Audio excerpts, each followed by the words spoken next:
Hey everyone, and welcome to Screams After Midnight. I am Peter, and joining me, as always, is Tim. Sparkle, sparkle. Oh no! Yeah, we have bad news here. So for some reason, I caved to peer pressure and put a goal on a stream recently, where if we hit a certain amount on that night, via tips, that me and Tim would do Twilight on Screams After Midnight. And here we are. Important to note that I did not consent to this. No, we did not. I had to tell Tim afterwards that I'd put us in a position where we had to do Twilight. And something else as well that's not even a horror movie, which will be coming at a later date. We'll tackle that sometime next month. Like, we're, not going to talk about that yet. But at least for today, we're doing Twilight. And I want to make this very clear. This is not a commitment to doing the franchise. If the sequels are going to be done, they'll be earned one by one, individually. All right, I'm making that very clear. That goal was for the first Twilight and the first Twilight alone, which I had never seen. Did you seen this before, Tim? Yes. I forget which ones I've seen because I think I've seen like two or maybe two and a half of them. But I'm pretty sure I saw this first one at least. Was this some girlfriend that made you see them, or what was the context here? I think it was. I don't know if I watched them with anyone. It was most likely genuine curiosity, or maybe if like a bad movie podcast was doing it, I want to watch along or something. That is commitment. So yeah, so I'll do you know what, full spoilers. I'm not even going to pretend to not have to have a spoiler free section of this. Twilight. This is a punishment if there ever was one. I had never seen this. Obviously, I knew very much the reputation. I was happy to partake in Twilight, bashing jokes in 2008 to 2012, whatever that, because this first movie's 2008, and then I don't know when the last one came out, but around there, So it's always so weird about this is that watching this movie, it feels like, yeah, this isn't that long ago. I mean, Robert Pattinson and Kristen Stewart aren't that much younger than this, right? Yeah. And it's only 12 years ago. But at the same time, watching it, it feels like a different era. It feels like, oh yeah, remember that era when Twilight was a big thing and everyone was making fun of it? And like that feels like it was an eternity ago. Yeah, because it like I don't know, like honestly it does kind of feel like almost hacky or something to make like a Twilight joke now. Like not saying that we can't make a joke, but it does feel like kind of an outdated reference, even though it's not like too long ago. Yeah, it's weird. But here's the thing. So I go into this movie and I know that it's meant to be this bad, and I've heard that it's this and this, X, Y, and Z, and I've heard that it's kind of problematic. I mean, maybe not the first one in and of itself, but as a whole, the character of Bella and how she goes towards Edward is kind of like a problematic representation of a young woman for the young readers or viewers that are fans of this type of thing. The way she kind of like is crippled by her potential relationships and so on. I remember hearing that, and like obviously in recent years I've seen Patterson be in The Lighthouse, which admittedly as I was watching this I was yelling out "Damn you, Winslow," and "You're finding my lobster, aren't you?" Like here or there, just to make my life a bit happier. But so first things first, right? Both of these actors in this movie are terrible, and we've seen examples of certainly Patterson be good. Stewart, I've never really liked. I've not seen Stewart in anything I like her in yet. Really, I feel like she always has the exact same face. I really didn't like her in Adventureland. I didn't like her in Underwater. Yeah, okay, we literally just did that. Yes. So like I don't. I don't really have a problem with her. Like I think she's fine. I don't know. Yeah, it doesn't really bug me. Like I don't think I would say like she's bad, but she's not like a terrible actor. She's not like I'm not saying she's like Tommy Wiseau or them. But she's got a very kind of unlikable sort of like, I don't know, personality like that she seems to always have. Because I describe her as, and I'm not just saying this because she was the co-star with them in Adventureland, but she's very much Lady Jesse Eisenberg to me, where Jesse Eisenberg pretty much always plays the same role. And the one time Sure. he tried to do something different, we got Lex Luthor and Batman v Superman. So, I guess that's what I'm trying to say. Now, admittedly, I hear Kristen Stewart was a bubbly, delightful, character in Charlie's Angels. Didn't see it, but that's kind of where I am. But it's hard not to think of these two as the Twilight actors, and I feel like it's only just in recent years they've started to really get over that, where people don't just think of that first, right? Like they're starting to get away from it and like get out from under its shadow. But yeah, let's just cut to the chase, Tim. This movie's garbage.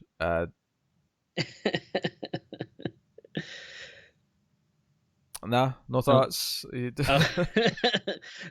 hard when I can't see you, so I don't know if I froze or if you're waiting for me to say something, but I don't know. I think it's hard for me because I just feel I don't think I'm as negative as you on it. I wouldn't say that I like it, but I don't know. When I watch it, I just feel like, well, this isn't for me. You know what I mean? Like I just like I don't know. It's very hard for me to judge because I'm like, okay, I don't really, it's not my style, not the kind of thing I would watch for enjoyment, but I don't know, like it doesn't feel like I can, properly say like, oh, this sucks because it's like, something that I don't like, like I'm sure there's plenty of people that don't like the dumb horror movies that I like, that would probably think that those are not that great. I have a problem with this line of thinking, right? Here's my problem with what you just said. Yes, this isn't aimed at you. This wasn't made for you. This is made for, preteen girls to maybe early mid-teens. That is the audience that it's kind of going for, and yes, there's a context in which you can look at something made for that audience and say, hey, this isn't for me. It works for them, but not for me. I can leave it at that and move on with my life. Likewise, there's definitely other stuff where I'll watch something and go, this just isn't for me because I don't like X thing. I don't like fantasy. It's just not for me. I mean, I like to joke that Lord of the Rings is a boring, like mess of a trilogy, but ultimately it's well made enough. I just find it really boring because I just don't care about anything that's going on. Whereas, and this is what's really handy about Lord of the Rings now for me to make this comparison, whereas the Hobbit trilogy, on the other hand, is actually bad. It's not just that it's not for me and it's bad. The third one especially is pretty terrible. And yeah, those are awful. Right?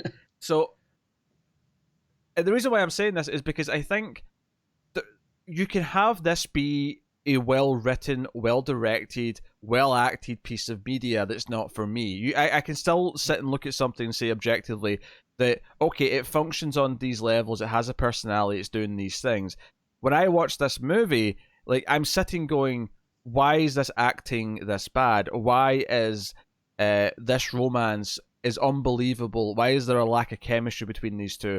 Why does she seem to already be in love with him for no reason when nothing's really happened? Why does he seem so infatuated with her? Neither of them really have a personality. Like, there's all these things that kept coming up. It was like, why is this a romance that people latched onto? There's nothing here for this. And I can't believe I'm going to say this, but, like, there is examples of teenage girl falling in love with vampire that's pretty well handled. I have a pretty good example that I can bring out. I can whip it out. I mean, no one's going to see this coming, but the hit television show Buffy the Vampire Slayer, which, for the record, I mean, Stephanie Meyer must have seen that, and part of this must have been inspired by something much better, right?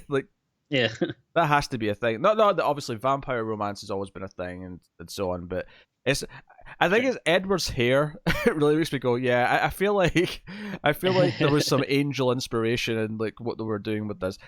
But I will recount. I will argue what you just said by saying, yes, it isn't for us. It's not that. It doesn't have to be for us, but it can still be good and not be for us. There's many a thing that I love that wasn't made for me, but it's good enough that it still resonates and still works, and I see a different perspective on something. And not everything that's not made for me has to reach that level. That's a really, high level to take something to. But I think that this is a fundamental, like, I sort of went into this thinking, oh, maybe, okay, it's got this reputation because of what it is, but maybe it's not that bad.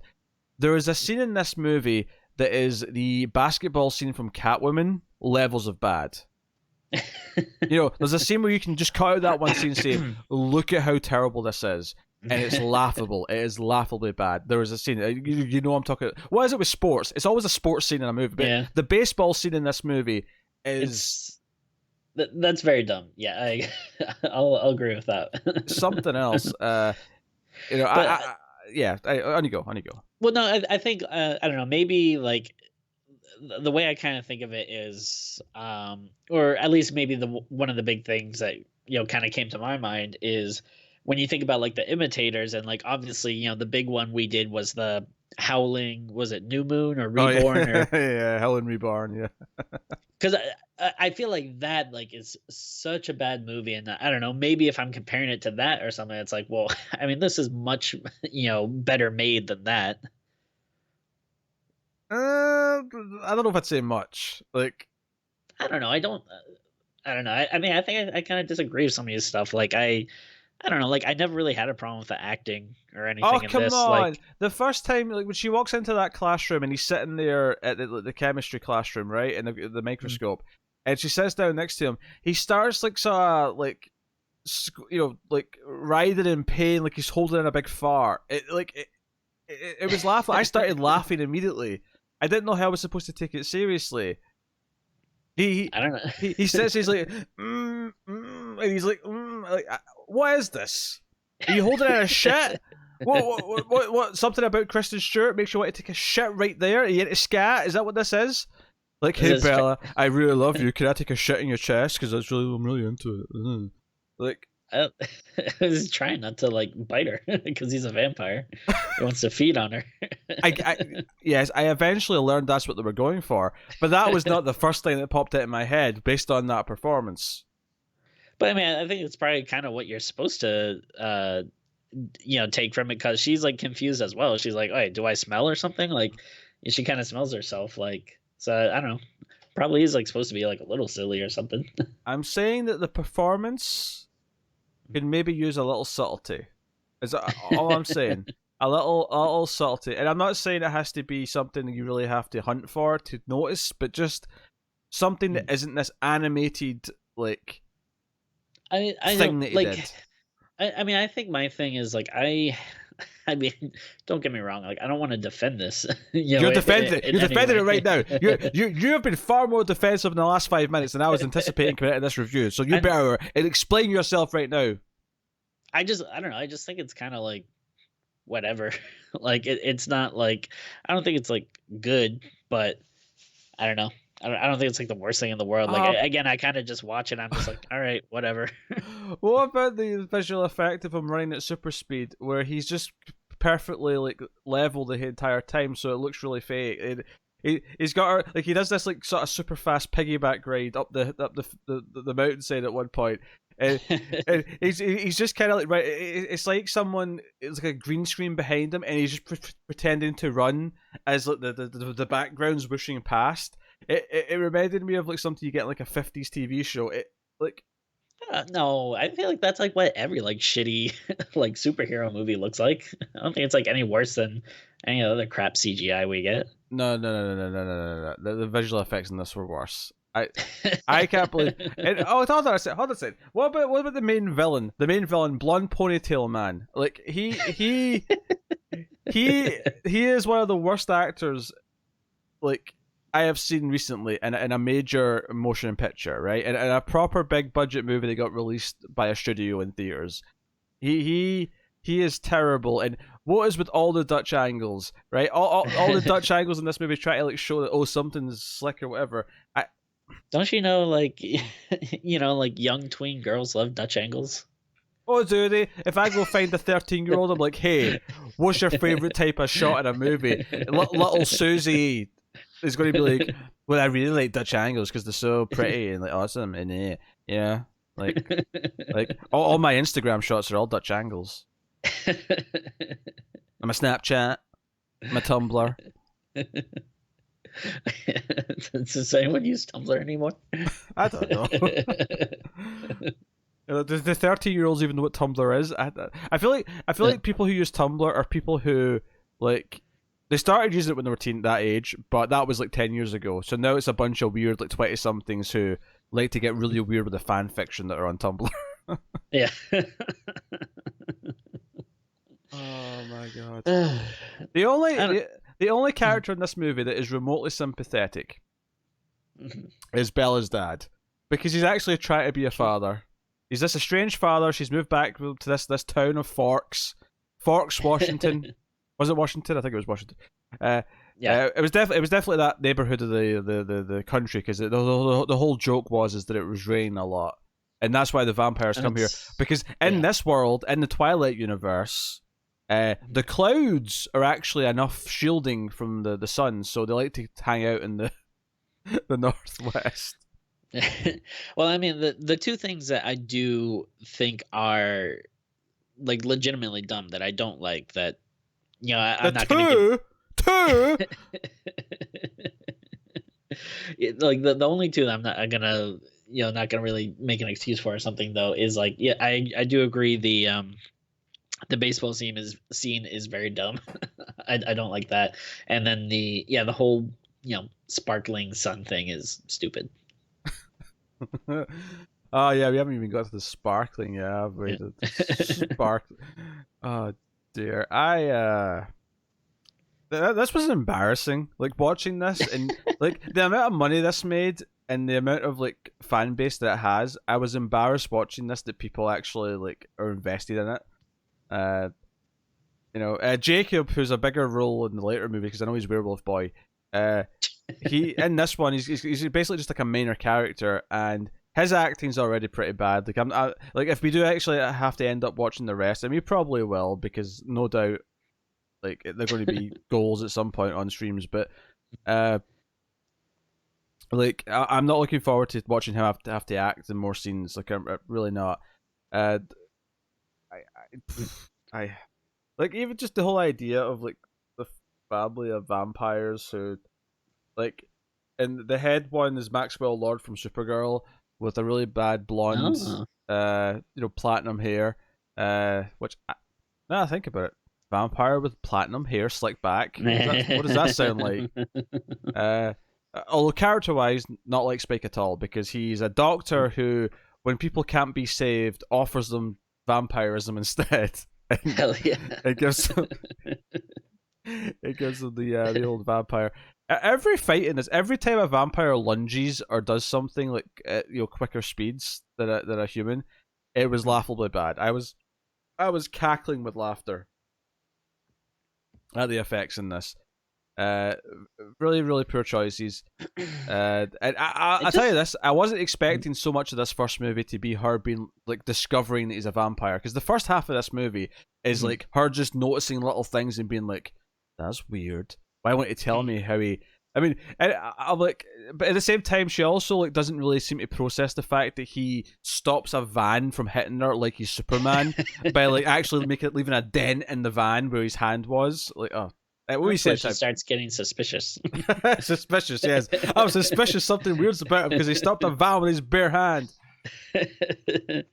No, like, I mean, all the special effects, like, I don't know. It just like it. I think they don't stand out as being bad to me as much as it just makes me feel like of that era. You know what I mean? Like, it feels like I'm not gonna say that they're good, but like it just feels like, okay, this was a 2008 movie. Like, yeah, I don't know. It just kind of. Part of the funny thing about it to me is that it doesn't even feel like a 2008 movie. It feels more like a 2003 movie. And I know that you're splitting hairs there. It's only 5 years, but it generally does feel like an early 2000s movie in a lot of ways. The way it looks early 2000s. Because 2008, that's Dark Knight year. That's come out the same year as the Dark Knight, Tim. Come on. Like. Well, I mean, that's a great movie, but like, I I mean, mean, Iron Man. the Iron Man special was out this effects. year. Yeah. Wait, were you about to diss the special effects in The Dark Knight? Was that you were I about to mean, do? well, it's not like you don't really. I don't really think of that as like a very big special effects heavy movie. Okay, what about Iron Man? Iron Man, like the Iron Man suit's all Okay. CG. Like, you Yeah. telling me that that's not like? I mean, if you go back and watch it now, I don't think it's. I mean, for the time, it's very impressive. I mean, it's a little dated now, but Yeah, but I don't buy that the effects in this weren't laughable at the time. Because it's not mm, just that the visual effects, like, the realistic quality looks bad. It's that the actual movement is laughable. It makes them look silly, the way they kind of speed around and jump. And, and during the baseball scene, jumping into each other and then laughing off, like, ah, we ran into each yeah. other like vampires. Sounds like you were really paying attention to this movie. Tim, when we review movies, we're supposed to pay attention to them. That's how this works.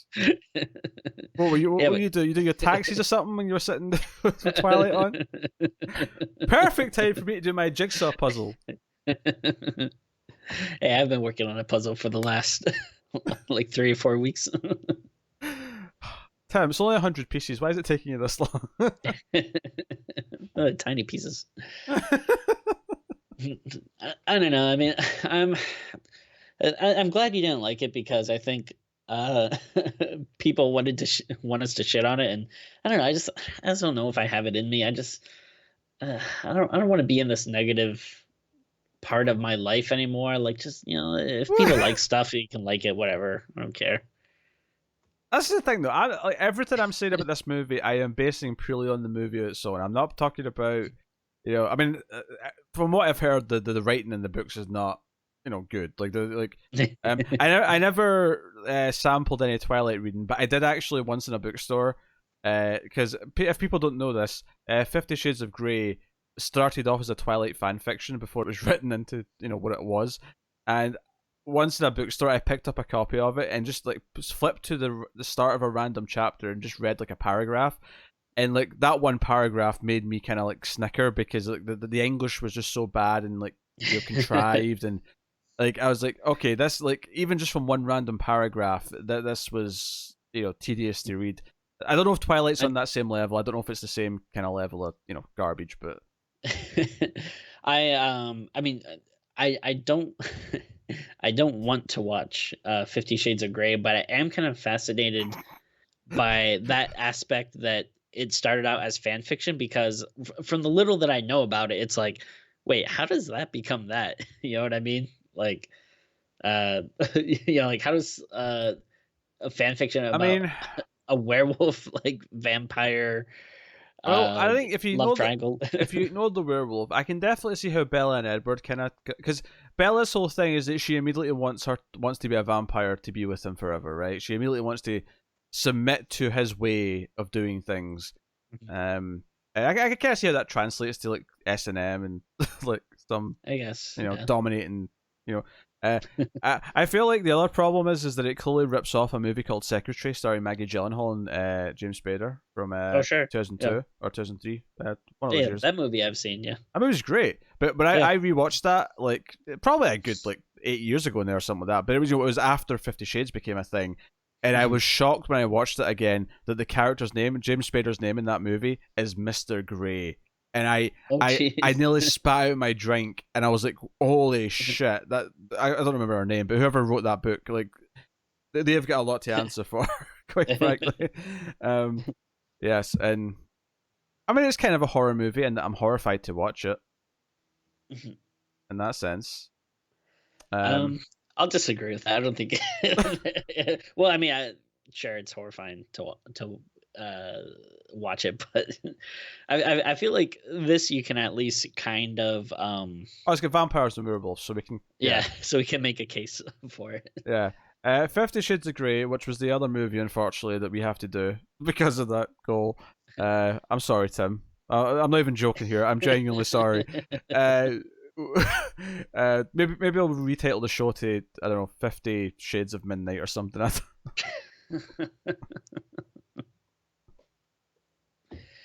Well, I mean, who knows? Maybe it'll end up being good. I don't know. The only thing I know about 50 Shades of Grey, other than that it's really kinky apparently, is that Mm. he makes her sign a contract, sort of like giving consent for everything he's about to do. Oh Which, my goodness. yeah, talk about taking the romance out of out of the moment.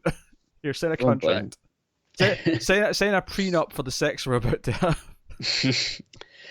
Oh boy. Well, be Uh, interesting. Damn you, Winslow. Oh, I did say this when I was watching this though.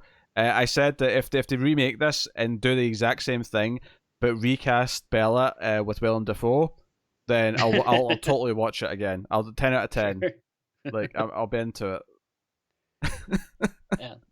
The yeah, I think the only well maybe I do know like bits and pieces and stuff, but I think in like the last movie, I think there is actually supposed to be like a big giant fight between the vampires and werewolves. I think it's supposed to be like pretty gory because I remember like at the time it came out, like, you know, comedy podcasts and stuff would be talking about, like, people would be like Jesus, like I couldn't believe, like, you know, like the heads were flying off and stuff. But yeah, it's not enough that I necessarily want to watch it, but Yes, of course. It's probably a matter of time, Tim. Let's be honest, but okay. yeah. So I mean, obviously, I don't know if I go through the plot quite in the same way that I normally do with some of these movies, but like, you know, she moves to a new town. She's awkward with her dad. Her dad's actually seems kind of nice and tries to communicate with her. Buys her a truck, which, you know, Yep. I actually felt like some of the superpowered stuff from Edward reminded me of Smallville, actually, which I guess makes sense because since this is kind of a CW thing turned up to 11 in a lot of Yeah. ways. The writing quality is definitely kind of in that ballpark. Although I would argue CW actually does it slightly better. Even it's still not good. Don't get me wrong, but slightly better. The first time Edward speaks, because he doesn't speak the first couple of times, you see him, because he's missing from school for a few days, and he comes back, and she comes back out of the chemistry class, and they sit down together, and she says, "Oh, you know, you weren't here," and which actually her line delivery of that line really bugged me because she says it really intense, like they're already a couple, like. Well, you know, like she's been worried that he's not around. It's like you despite if it wasn't for the fact that someone else told you who he was, you wouldn't even know his name. Like, it just, I don't know, the line delivery was weird. But the first time he said something, I actually thought he was putting on an accent because he sort of said it so sort of like quiet and brooding that I thought he was trying to do like a European accent. I was like, I didn't realize I ever had a European accent in this, and he didn't. Like, you know, a couple of sentences later, it was clear he was just doing an American accent, but. There was a moment where, you know, he says, I don't even know what he says. He says something like, "Oh, I was on a trip" or something. I don't know, but like, It's a vampire accent. yes, his vampire accent, of course. But one of the lines that really bugged me is when she insists that she, you know, knows something, and he runs her off. You know, they go off into the woods, and she's like, "I know what you are," and he's standing behind her. He's like, "I'm going to need to hear you say it." And there's nothing wrong with that line. I need to hear you say it. It's fine. But then he goes out loud. Like after a pause, he adds on the word out loud. I'm like, what? Well, why do you have to specify out loud? Like, she's not going to say it in her head. Well, he can read minds, so. Oh yes, that's something else to establish is that he has mind reading powers, but he can't read Bella's mind for some reason. That's why he's so infatuated with her. Yeah. Actually, one of my favorite shots of the movie is there's this sort of like douchey, like normal kind of teenage kid who's got a crush on her, and he tries to ask her to prom, and as he's asking her to prom, the shot that's framed is Edward's like literally in the background over his shoulder, out of focus, just sort of staring the entire time. Which, by the way, like there's so many things that Edward does in this movie that is like red flag 101. Like, you know, like, I mean, I'm not going to tell ladies what to be attracted to here, but someone who just stands and stares at you from across the room and doesn't say anything, doesn't wave, just stares at you. And then also, yeah, by the way, admits and does sneak into your room and watches you sleep at night, like long before you ever have an intimate relationship. Also, pretty big red flag. Also, literally, I mean, someone cracked this joke when I was watching it on stream, but the first one of the first things he does to her is gaslights her. When she asks him about what happened with the van and like how he saved her, because she saw him across the parking lot, and it was like he moved like really quickly. He immediately says, "What are you talking about? I didn't. I was near you. I wasn't over there." Like he immediately starts lying to her. And don't get me wrong, I get that it's doing the quasi superhero thing where it's the secret identity or whatever, but yeah, it just it's another thing on the list. It's another thing on the list of no, he's a horrible potential love interest. I also don't understand why he's interested in her. Like both of them are dull and uninteresting and have no personality. Why wouldn't they be attracted to each other? the fact that he plays baseball with his vampire family and they play it with superpowers is like the only like thing he does that seems to have an interest. Also, he makes this point when she sees his bedroom that he doesn't have a bed because he doesn't sleep, and I'm like, if I didn't sleep, I'd still have a bed just so I could lie down sometimes while I'm doing stuff. Like, like sometimes you want to lie down and read, or you want to like there's uses for a bed even if you don't sleep. I'm just maybe he hangs down from the ceiling like a bat. You saying that makes me think of What We Do in the Shadows because the new season's on, and I have been enjoying it immensely. It's very good. Yeah. I'm going to check my Hotmail. I love Matt Berry, but I also really love Nandor, and like all three of them. Like Guillermo's got a good plot this season. His stuff this season I think has been really great. It's really good. We're going to a Suburbal party. Love it. Yeah, What We Do in the Shadows. That's a proper vampire werewolf comedy. There, check that out. That's great. It's especially now there's like a drought of like good like sitcoms on, so it's like nice to have a new episode every week of something good. Yeah, and there was the Parsons Rec special this week, which was not, amazing, but I have to admit I teared up a little bit when the music started playing at the start. I was like, oh yeah, I've missed this. Anyway, we're talking about better things because things are better than Twilight. So yeah, the first half of the movie is her just trying to like prove. We get multiple scenes of her googling vampires and or Cole, because she actually touches his hand at one point. There's a whole section this movie because she actually befriends Anna Kendrick, who's randomly in this movie, and they're all high school students. So this is when Anna Kendrick was still young enough to play a high schooler, at least by Hollywood standards. Well, I say that because I never really saw her as a high schooler. Like I've always seen her as like someone in her 20s at least. I don't know. Well, I feel like I wasn't introduced to her or really aware of stuff she was in until she was that age. But I could see her as a. Oh, that's what I mean. Yeah, like I never knew who she was until she was already playing. Like I guess in Pitch Perfect movies she was a college age student, so I guess that's not that far off. But still. Yeah. But they go into town because it's a really small town, so they go into like the sort of closest. There's one thing I want to say though. I actually did like that.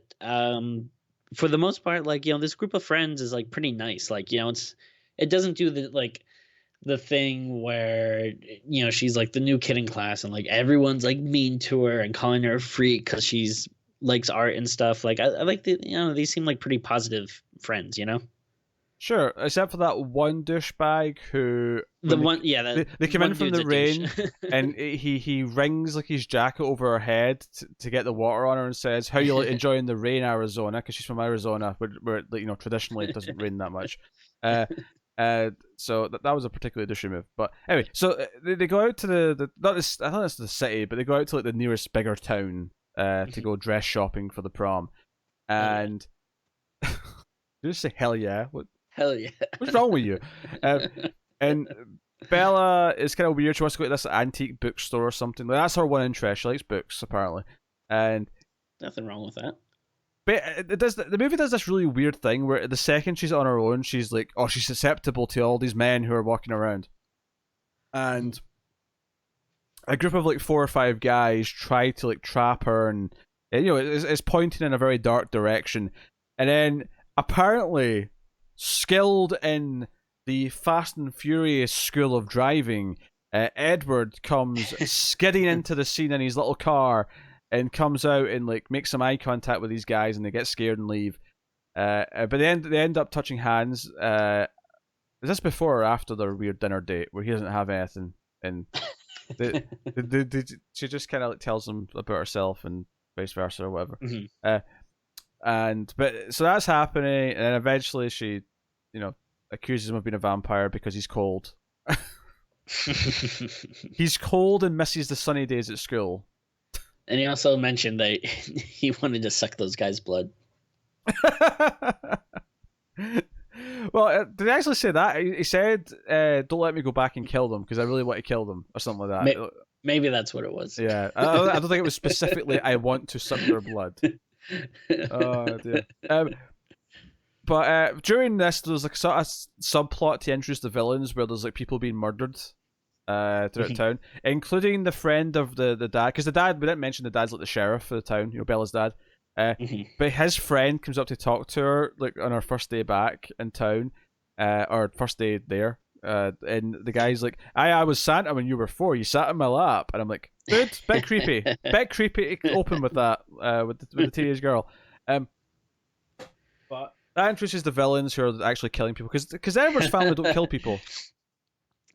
Actually, that reminded me of a joke of I started watching the show Detroiters, which was like it was like a 2-season show on Comedy Central with Tim Robinson from if you've seen I Think You Should Leave Now. It's a really funny sketch show on Netflix, but they had something like that where he like was going into like this office where like his dad worked when he was a kid, and there's like this guy in there that was like, oh hey, I haven't seen you since you were a kid, like I used to change your diapers when you were a baby. And then like, but then he keeps talking about it through the whole episode, like he just keeps telling everybody like, hey, like you see this grown man, I used to change his diapers. Like I don't know, it's funny. So the I didn't even mention the pretentious narration that the movie opens with Bella talking about death and love and whatever, which is like she's not wrong. Because once it's revealed that he's a vampire and he does the big magic payback ride up the forest mountain, like, and he shows her the sparkling when he's out in the sun, and she's like, you're beautiful, Edward. He takes her back to meet his family, who are all very awkward because they're all like, oh, human, ugh, I want some blood. And there's this awkward thing where they're actually making her dinner, like, and they're actually making a lot of it because they look like they're preparing like a dinner for like a big group of people, right? But none of them eat. And they're like, oh, we got a chance to finally use the kitchen because we got a human guest. And she's like, oh, I already ate because I assumed that you wouldn't have food because you're vampires. And the sister kind of character, because they're not actually related. They're kind of like all the people that the dad saved over the years. How dare you? She like just smashes a bowl and like says, "Well, let's talk about the fact that if she ever like breaks up with him, that we're going to have to kill her." Can we talk about that? So that gets nice and awkward. But the second half of the movie is basically that they have this baseball game, and it is the most laughable, overshot, quickly edited music video looking garbage you've ever seen. It's just silliness compounded on top of silliness. But the villain vampires show up. And one of them basically smells that Bella's a human. And this means that, oh, he's got her scent. Blonde ponytail man's got her scent. His overacting's going to kill her. And he's going to hunt her no matter what. So the back chunk of the movie becomes about protecting Bella. And like two of the vampires like protecting her and helping her. Edward tries to stay away from her to lead the bad guys away. But he sort of catches the game. And the only notable dramatic thing that happens during all this is that she has to kind of like basically fake fight with her dad to convince him to let her go by storming out, and she says some pretty mean things about him being a shit dad, which felt a bit harsh. Like I say, the only character I sympathise with in the whole movie is Bella's dad, who seems like an alright dude, who's trying his best. He's not perfect, but he's trying his best. Right? Yeah. Who is? fair point. Yeah. Well, if you ask Bella, she'll give you one answer. So yeah, the movie's kind of about just trying to dodge this vampire. He kind of tricks her into showing up, making her think that he's got her mum, who's like a baseball agent or coach, which just makes the baseball scene even weirder. That she doesn't play baseball, but her mother's like a bit like, I don't know. She's like dating a baseball player or something like that. So they're like moving to Florida.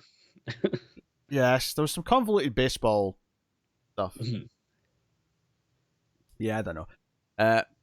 I also actually the douchey kid who asked her out at one point. There's a random scene where after it's like public that she's dating Edward, she Mhm. gets out of her truck at school and he just comes up and says, "Oh, so you're with Edward, eh?" Uh, Mhm. and he just immediately starts like criticizing her choice in men. I'm like, dude, you're not even talking to her. Like, what? Yeah, You literally came up to her just to criticize her life choices. he's an asshole. He is. He is. I mean, don't get me wrong. I don't think her taste in men's particularly good. I don't think Edward's taste in women is particularly good. Which, I mean, arguably you should say that they deserve each other in a way then, but which I guess is true. But, Mhm. I don't know. It stuck out to me as being especially egregious in terms of, uh, you know, the harassment, I suppose you'd call it. I mean, it's light harassment, I suppose, by, most standards, but I don't know what else to call it. Yeah. Like, why is he bringing this up? Anyway, so there's a ridiculous fight between Edward and this other vampire. Bella gets her leg broken. She gets bit briefly, and the big dramatic point at the end of the movie is that Edward has to suck the vampire venom. That's right, they have venom in this. The vampire venom, he has to suck it out of her bloodstream, but stop himself from continuing because once he starts drinking the blood, he'll want to just keep drinking until she's dead. So he has to dramatically try to pull himself away from the arm as he's sucking the venom out. And that's the big dramatic thing. So they go to prom. She's got a cast on.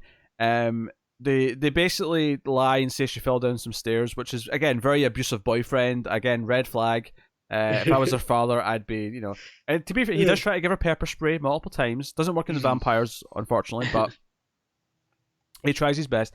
But they actually set this up throughout the movie that she's a bit of a klutz because she nearly falls down like 3 times. So at the end, when she's like, "I fell down some stairs," the dad's like, "Yeah, that sounds about right." Like it sounds like you. So very good. It ends in a cliffhanger where because they only fight the evil blonde ponytail dude. The other guy actually helped them by giving them some advice because he knows that the blonde ponytail dude's too extreme. But the woman who was part of the evil trio is still alive, and she's like watching Bella and Edward as they dance at the prom, and is like all evil, looking like I'm going to get that bitch. Like that's kind of her attitude. And it goes to credits from there. I mean, I thought this was pretty painful. I thought this was like obviously it's not quite at the level of The Room, but I didn't think it was. I thought it was much closer to that than something that was serviceable, if that makes sense. I don't know. I definitely didn't think it was that bad. I don't know. I just honestly have like no feelings whatsoever about it. Like it's like I don't know. It's like having a like cup of mildly warm water, I guess. Like I don't know. It just like really did not have any effect on me. God, why do you love this movie so much? Jesus Christ. The defense. This is starting to sound like a Leprechaun review.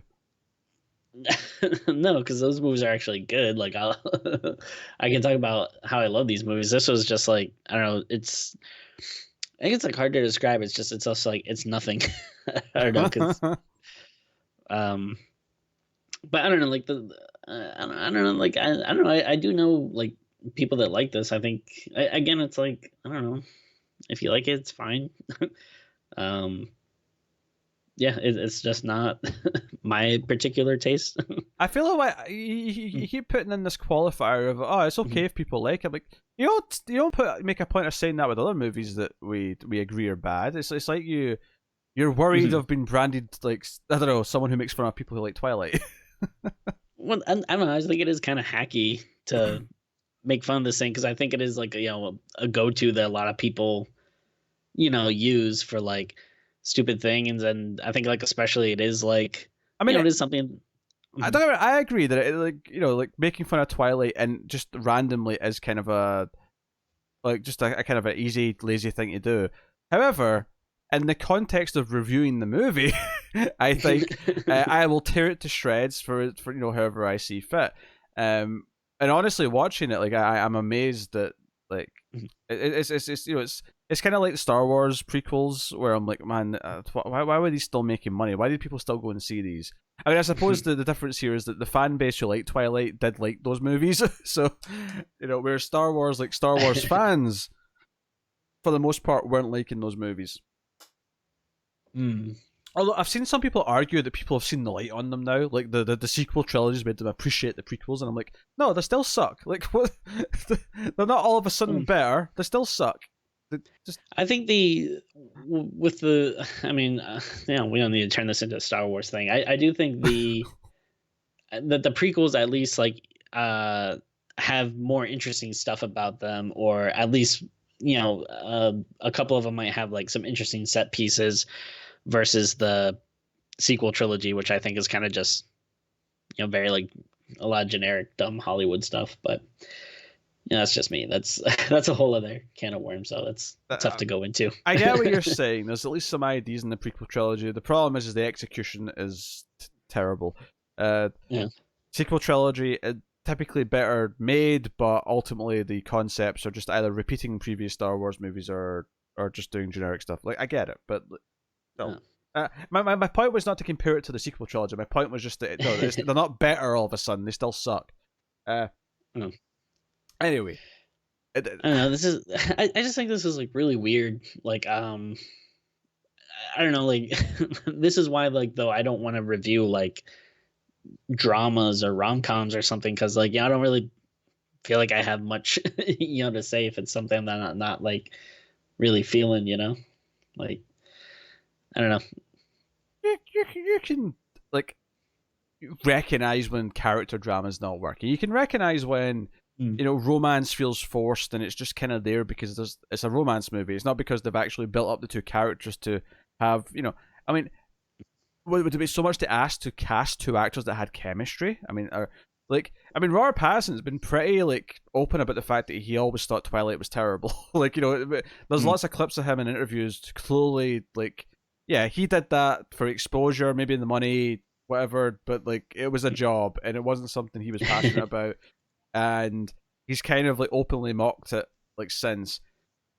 Maybe not like in a really sort of overt way, but he's definitely implied what his opinion of the movies are. And I think watching the movie, I can see it in his performance. I can see him. He thinks this is stupid. He's doing it because he's been hired to do a job, and this will get him more work in the future potentially.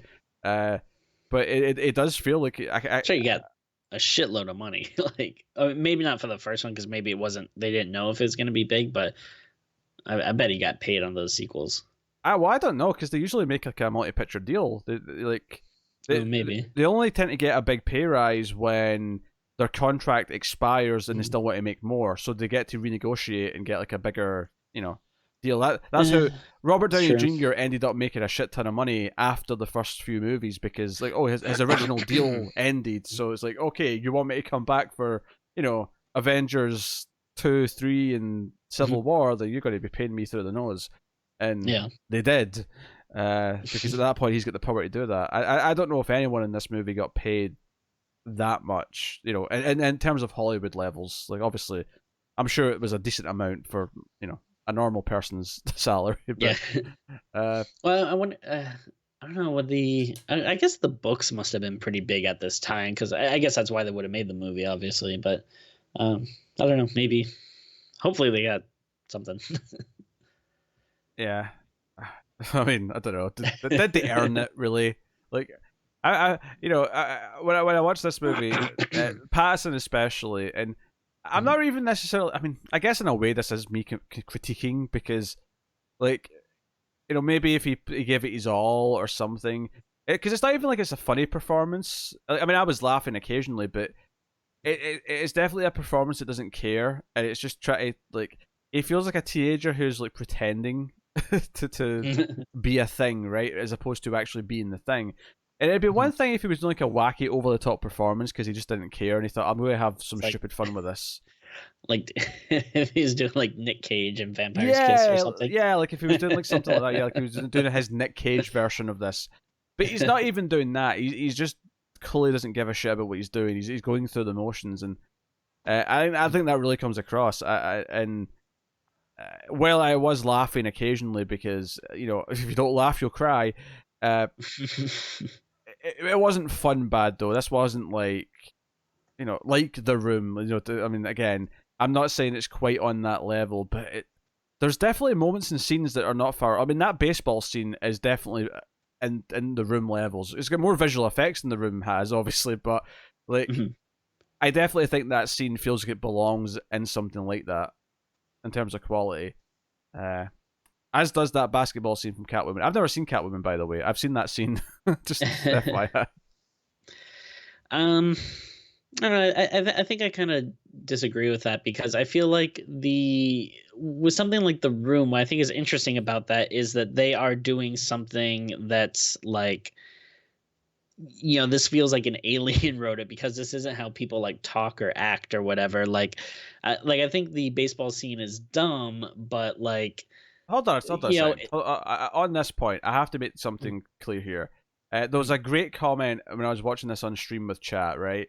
Where the dialogue between Bella and Edward early on, because I would disagree. I do think they feel like aliens, right? But the comment that someone said that I thought was a wonderful comment. It's like they're both aliens from other planets who are both pretending to be human with each other, but they don't know that each other are also aliens.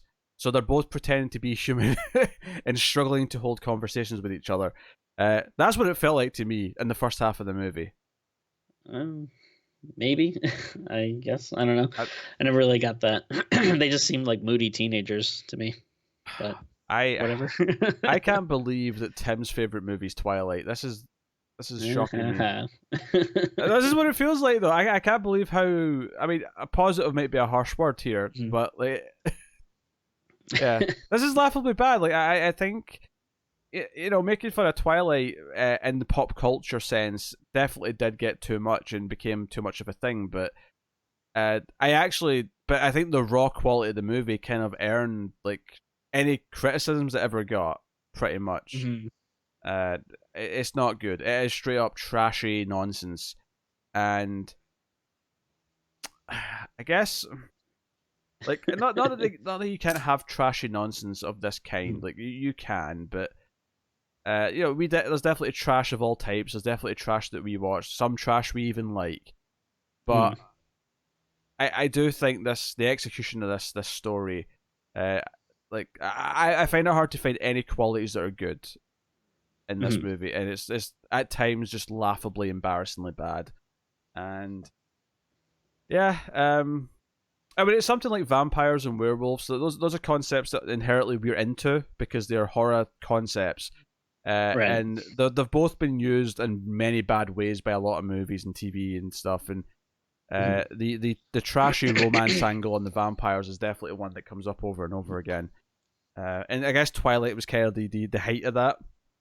And the height of that popularity, and maybe that's why there was such a backlash to it in pop culture. Amongst the internet, amongst nerds, amongst whoever, is this idea of, I don't know. And there's definitely been some good analysis on that, and like there may be an inherent sexism to why it was such a widespread thing to make fun of this. Like, this do people make fun in the same way of something that's more aimed at boys at this age that's equally shitty, like a Michael Bay thing? Right. I mean, people do make fun of Michael Bay. It's especially, well, certainly in our circles they do anyway. We make fun of Michael Bay movies, but not to the same sort of like everyone's doing it extent that Twilight got. So there is something to be said there for the how weighed to one side that is, and there is some truth there. There's definitely some better analysis that I can't give you that I know other people on YouTube have done, but the quality of the movie on its own, right? Not thinking about anything else. The quality of the movie on its own, I think, is laughably bad, and I ain't gonna pull punches. Like, if it's garbage, it's garbage, and I shall see it. I'll call it how I sees it. And I think at this point we're far enough removed from that hysteria from the era of Twilight that I think we can now look at it and just critique the movie on its own without all the hubbub around it. That was certainly around in 2008 to 2012 or 13, whenever that Again, there was 4 movies. They came out pretty quickly. It was like one every year. They really churned them out. Yeah, it felt like it was pretty fast. So yeah. Anyway, is there anything else you'd like to add, Tim? I don't know. I don't know. It's just weird. It just feels like it's just like nothing to me. It's just like vapor. I don't know. It's just so non-existent. It's weird. It wasn't. It was for me too, Tim, and then I had to watch it. Right. So now that I've watched it, I now have I have a hatred because I spent nearly 2 full hours of my life. That was 2 hours. Yeah, it was 2 hours and 2 minutes. Thank you, IMDb. 2 hours and 2 minutes on this. I was hoping for a really long credits, so that it would definitely, technically be done much earlier. But unfortunately, they were only about 6 minutes long. So, oh well. So I can recommend Twilight. Obviously, no one was expecting us to come in here and. I mean, Tim's refusal to get entertainingly negative is certainly a surprise and possibly disappointing to many of our audience. So I just want you to know, Tim, that you have disappointed people today. Yeah, it wouldn't be the first time.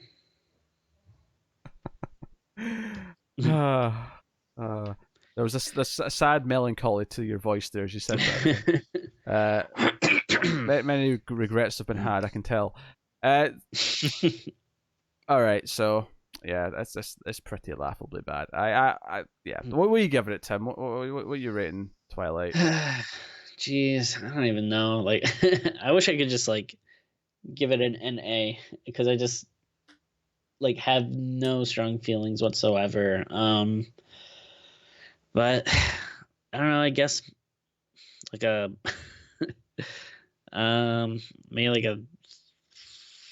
maybe 4. I guess like it's not good. It's definitely not my thing, not my type of movie, but I can't go as far as you can actually say that it made me mad. Like watching it, I was just like, I don't know. I guess if anything, just kind of bored and just being like, oh, okay. I mean, no, there's definitely boring. It's definitely boredom inducing because, like I say, the romance isn't engaging. Like it's not unbelievable. The characters just don't feel. They go from 0 to talking like they're madly in love for the rest of their life in the space of about a minute, and it's just rough. But okay, you go with 4. You go with 4.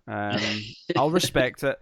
I am going lower than that because, quite frankly, it's like I'm going to go with a 2 out of 10, and I give it that with some serious thought because it was tempting to go even lower, and I'm not going to do that because I feel like, one, I believe that it can get worse because I've heard some of the sequels are worse, but also because okay, what do I give a 1 out of 10 to? And I think of the examples, and I'm like, okay, there's at least some studio quality things that have it rise a little above that, but ultimately, I find no redeeming qualities in this, and I think if I'm sitting there feeling embarrassed for what it is, if I'm like, man, I'd be embarrassed to like admit that I worked on this, and hell, even I brought this up when I was watching it, but Anna Kendrick has a tweet from like last year where she's like, I just remembered I was in Twilight, lol, like, and that's pretty funny. I don't know, but yes, the performances are really bad, varying degrees depending on who it is, but there's some that are outright laughable. I think the direction, the color palette, the visual effects, the way the vampires move, I think the actual construction of the romance, all of those things, I don't think work. And again, in some places are actually kind of hilarious, like just how inept they are. So 2 out of 10 for me. That's what I guess. So, yes, there it is. There's Twilight. 1 of 2 movies achieved on a stream, fulfilled. The next one will be a little bit away. We don't want to do them too close together. We've got other things to get to. Because there was a chance that we were going to have to roll back on a movie that won a vote. But luckily, we were eventually able to find and get access to Rumpelstiltskin. So that is coming soon. Look forward to that bad boy. But what's the bet in Tim's going to love this movie? It's probably better than Twilight, but what's the bet in Tim is going to come in here and sit and sing its praises like it's the second coming of like Alfred Hitchcock. So anyway, so I didn't actually. Usually I'll do it when I go to spoilers, but we didn't do a spoiler-free section in this. But so I'll thank our Patreon producers: Cindy Palacios, Tyler Hess, David Short, Alison Fordyce. Those guys are all patrons at the $20 tier or above. You can be a patron though for as little as $1 per month, and for that $1 you get an access to a bonus exclusive episode every month. There's about 16 or so episodes in the back catalogue now. You get access to all those for $1. $5 gets you voting rights every month and access to all the episodes a day early. Well, not the news episodes, but all the movie review episodes, which is most of them, a day early. So go over and see if you want to do that and support all the content and keep everything coming. Plus you get other stuff for shows that, you know, we also do Mailfest TV that aren't streams after midnight. So go have a look. Like and subscribe. You know, ding the bell on YouTube. You can, of course, rate and review the podcast on Apple Podcasts. Give us 5 stars. All of these things also help. They help to support the show, and they do it for free. If you can't give to Patreon, and that's understandable, you can go do some of these other things. But all of these things do help. So please do. And look forward to stuff. And hopefully soon Tim will have his internet back on top form to have his video on again, but we had to keep that off so the audio will be nice and smooth. But there you go. That has been our discussion about Twilight. And hopefully I brought the rage, because I was expecting rage to be bouncing back and forth. I thought this was going to be a tour de force, and it turned out to be me yelling from the rooftops as Tim just kind of casually sits in his deck chair saying, "Yeah, all right, I suppose." Yeah, it's yeah. You got to give me something more. It's too easy. I need, like, you know, it doesn't take a lot of skill to make fun of Twilight, but like, you know, it'll, you know, to make fun of like you know, I don't know what's a prestigious movie. It came out like Leprechaun 4. No, that's a good movie. That would be hard to make fun of because it's so good. So yeah, I need something that's like a challenge, you know, like I don't know, the Exorcist, or you know, the original Halloween or something, like, you know, give me something like that and I'll rip it to shreds. But you know, it's when something's just like a, you know, little duck with a broken leg and it's just, you know, sitting on the edge of the pond, I don't want to beat it to death with a bat, you know. It's not a duck with a broken leg. It's a duck. It's a duck that's on fire who's intentionally avoiding the water and running into more fire. That's what this is. All right, that is Miss Cruise After Midnight. Thank you very much for joining us. We'll see you next time. Keep watching scary movies, guys. Goodbye.